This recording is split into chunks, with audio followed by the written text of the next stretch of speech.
Okay, this one is just about 2 mallet grip. We went over this in our Zooms. I'm sure this is something you think about a lot.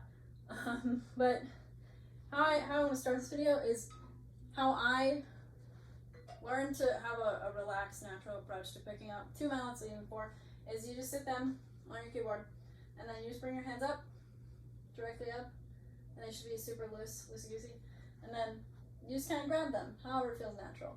Obviously, it's not going to be perfect, but you don't need to overthink it when you're trying to play 2 mallets, because there is a lot that goes into it. But if you start overthinking, then that's going to be detrimental to other things that we have going on while we're playing. So just do our up, and we grab them. First, I want to talk about the shape, or I guess the angle of our hands. When we have the mallets in them, I like to think of this part of my hand as facing the ceiling. Everything I say will kind of depend on this shape and size of your hand and your fingers, so it's not going to be a perfect match for everybody, but as you play more, you'll learn to figure out what feels good and what doesn't, and obviously will help you along the way. So yeah, this part facing the ceiling, facing upwards, or the sky for outside. And then before I go into exactly how we hold this, other than just picking it up, there's different approaches to the spacing in between our fingers, but I don't like to see this of any sort of super spaced out. It's okay if there's a little bit of a gap here. Like I said, everyone's fingers are different, but what I do care about is that we have this immaculate T connection here that is kind of established as kind of one of our fulcrums that we use.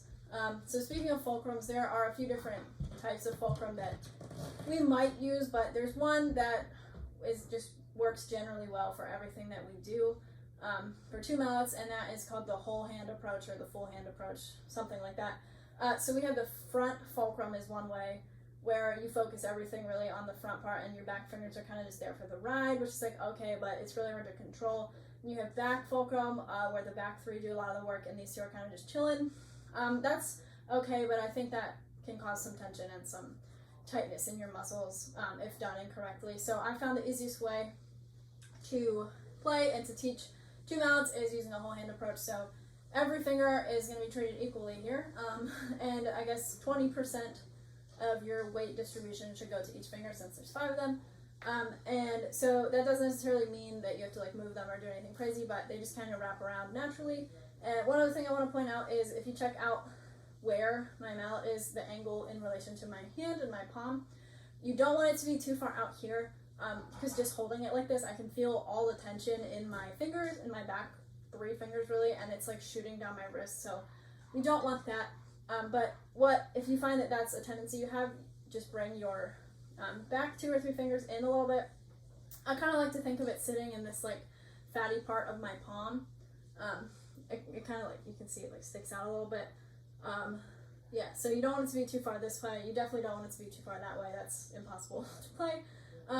In terms of how much we have at the back, it kind of depends. This is another thing that everyone talks about. I think I'd say no more than an inch, but I don't like going for this whole no mallet out the back thing. That's for 4 mallets. We'll get there.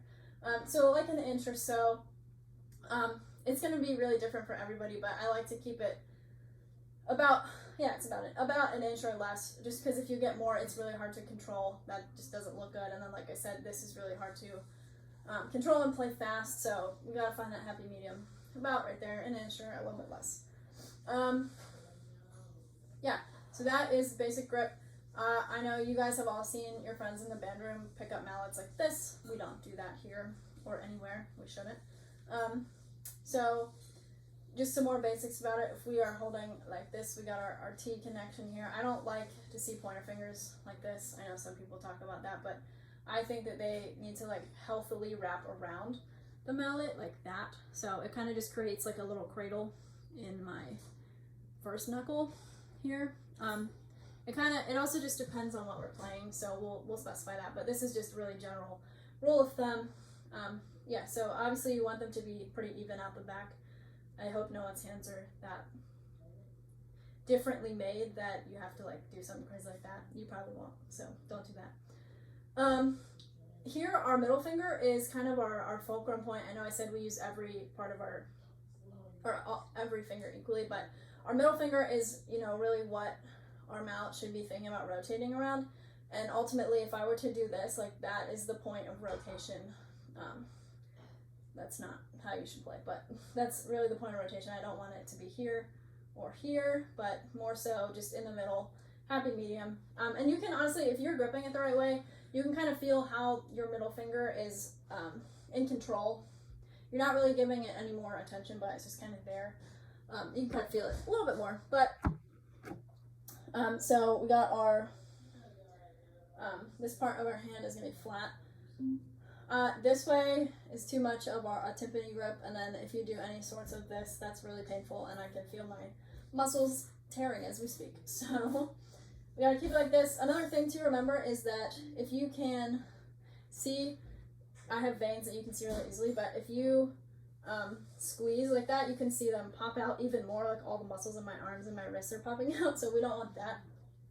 You really need to keep it as loose as you can, err on the side of more looseness and less tension, and we can adjust from there. But one caution I have with that is that we need to make sure that we don't let go with our back fingers. I know in drumming and rolls and stuff like that, on drums, like, we let go of our back fingers to get a little bit more rebound, but we don't have that here, so we gotta keep our fingers on the mallets at all times.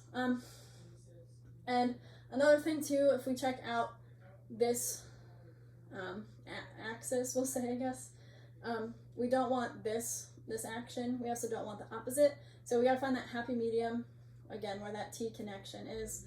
It really should feel supernatural, especially for you guys that have been playing before. Like, it shouldn't feel like anything foreign. It should just be, you know, your everyday mallet grip. So going off of that, I like to think of having a pizza slice. I mean, obviously, if we're playing different exercises, we're not always going to have this perfect pizza slice, but especially if we're coming up to prep and we're playing like scales or something, and we come up flat and we gotta lock with our pizza slice, and then we can come up and maintain our pizza slice. It's kind of hard to see, but that would be, you know, our pizza slice. Another thing with two mallets is just make sure that our wrists aren't at different heights. I don't want them to be super low. I know people are like, oh, if you keep your wrists low, you know, it looks better, but you can just feel the tension here, and then if you go too high, you're not going to get good sound quality, right? So if I like to keep them a little bit above. So if I were to take my mallet out of my hand, if it was like flat, I'd be able to just like scathe the surface of my keys. Yeah, so let me see if I can do it. Yeah. So like right about there is good.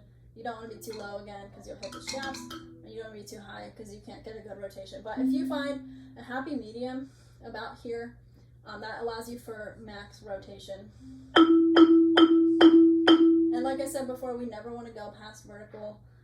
You can just feel the tension, like just if you have a mallet around you, like just like go like this and then bring it back out. Like that's so tense. I can just feel everything in my hand tense up, and we definitely don't want that. So yeah, that was some of the basics of two mallets. We'll talk about four mallets in a different video, but generally two mallets, we always play with the same approach. Yeah, so no tension, should feel supernatural, and keep this fatty part in between to the sky, such as that. Cool. And then one other thing that should be a no-brainer for you if you're a percussionist now is we use our wrists for everything, so we are not playing from our arm or our shoulders or our toes or anything crazy. It's just a simple wrist motion. You can kind of see how little everything else is doing. It's really just coming from my wrist. And then the same thing as we get faster, we still need to use wrist, and we need to use the smaller muscles in our wrist when we play faster. Because when you're playing up there, you can use like the bigger muscles in your wrist, but as we play super fast, one, we need to not get tense, and how we're not going to get tense is by using those small muscles. You have to like literally think about using the tiny muscles in your wrist.